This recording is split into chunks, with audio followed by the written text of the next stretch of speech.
আমি বালিজানবাসী এই নদী গড়খানিয়াই আমাক আজি ঘৰ দুৱাৰ ৰাস্তা ঘাট সব লৈ গৈছে। আমাৰ আজি বহুত মাটি আৰু ঘৰ বাৰী সব বগাই লৈ গৈছে। ল'ৰা ছোৱালী যোৱা ৰাস্তা ঘাট নাই, স্কুল কেনেকৈ লৈ যাব, আমি স্কুল যাবলৈ ৰাস্তাই নাই আজি।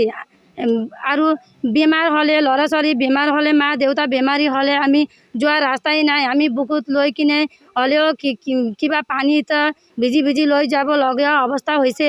গাড়ী আহিব সুবিধা নাই, অহা সুবিধা নাই, চাইকেল একো লৈ যোৱা সুবিধাই নাই, খোজ কাঢ়ি যাব সুবিধা নাই, সব নদীয়ে ৰাস্তা ঘাট লৈ গৈছে। আমাক ভূপেন পেগু এইটো মন্ত্ৰীটো আহি কিনে ইয়াতে চাই কিনে গৈছে। আমাক অনুৰোধ কৰিছিল, আমাক কৈছিল যে 1 মাহৰ ভিতৰতে আমি এইটো JCB আনি কিনে কিবা এইটো নদীৰ বান্ধটো বান্ধি কিনে আপোনালোকক সহায় কৰিম এনেকৈ কৈছে। কিয় আমাক মিছা কৈছে? আজিলৈকে এটা JCBও অহা নাই, এটা বান্ধো বান্ধি দিয়া নাই। সি ছাৰ কৈ যোৱাৰ লগে লগে 2টা ঘৰটো আমাৰ বগাই লৈ গৈছে। আমাৰ ল'ৰা ছোৱালী পঢ়াব, ইমান সৰু ল'ৰা ছোৱালী লৈ আমি ক'ত যাম? ৰাস্তা ঘাট একো নাই, ঘৰ নাই, আমি ক'ত যাম, কি কৰিম? কোনে আমাক পইচা দিব? কোনে আমাক ঘৰ সাজিবলৈ পইচা দিব? ল'ৰা ছোৱালী পঢ়াবলৈ ক'ত লৈ কিনে আমি পুহিম? আজি একো নাই, আমাক মৰিম নে বাচিম নিচিনা হৈ আছে। আমি সদায় বছৰে বছৰে ভোট দিম।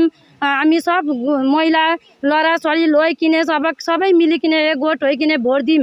আপোনালোকক সহায় কৰি ইমান জিতাই কিনে আমাৰ কিবা সুবিধা হ'ব নেকি? ৰাস্তা ঘাট নদীটো সুবিধা হ'ব নেকি বুলি ভাবি কিনে আপোনালোকক ভোট চোট দিম। আৰু আমাৰতো কি গতি হৈ গ'ল? ভোট দিয়েও নিদিয়ে এনেকৈ একে হৈ গ'ল।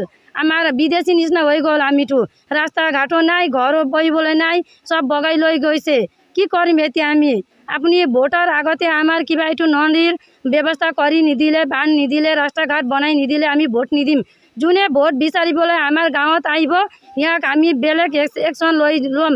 আমি মহিলাসন গোট হৈ কিনে আমি ভোটে নিদিম। ভোটৰ আগতে কিবা আমাৰ এইটো ব্যৱস্থাটো কৰি দিব লাগে।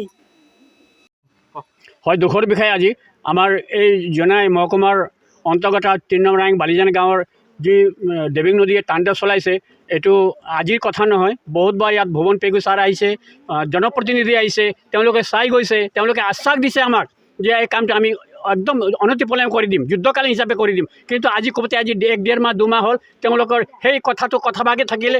আৰু এই চক আমি য'ত থিয় হৈ আছোঁ ৰাস্তা আছিলে, ভুৱন ছাৰ আহোঁতে ইয়াত এই ৰাস্তাটো যাব পৰা আছিলে, কিন্তু চক এতিয়া এই ৰাস্তাৰ মাজেদি নৈ বৈ আছে। গতিকে আমি অনুৰোধ কৰিছোঁ, এতিয়াও অনুৰোধ কৰিছোঁ আমি যে এই আগন্তুক ইলেকশ্যনৰ আগতে আমাৰ কামটো কৰি দিয়ক, 1-1.5 মাহৰ ভিতৰত আমাৰ কামটো কৰি দিয়ক। এই আমাৰ হিমন্ত বিশ্ব শৰ্মা ছাৰকো আমি অনুৰোধ কৰিছোঁ, ডক্টৰ হিমন্ত বিশ্ব শৰ্মা ছাৰকো আমি অনুৰোধ কৰিছোঁ, যুদ্ধকালীন হিচাপে আমাৰ কামটো কৰি দিয়ক। নহ'লে আমি আগন্তুক ভোট বৰ্জন কৰিবলৈ আমি কুণ্ঠবোধ নকৰোঁ আৰু পহু খেদা দিম। আমি অতিষ্ঠ হৈ গৈছোঁ, প্ৰায় জীয়াই থাকে বা আমি সংগ্ৰাম কৰিছোঁ, অতিষ্ঠ হৈ গৈছে, ইয়াৰ ৰাইজে অতিষ্ঠ হৈ গৈছে আৰু সহ্য কৰিবলৈ নাই। গতিকে আমাৰ অৱস্থা এনেকুৱা, পানীত হাত নচৰা অৱস্থা হ'ল।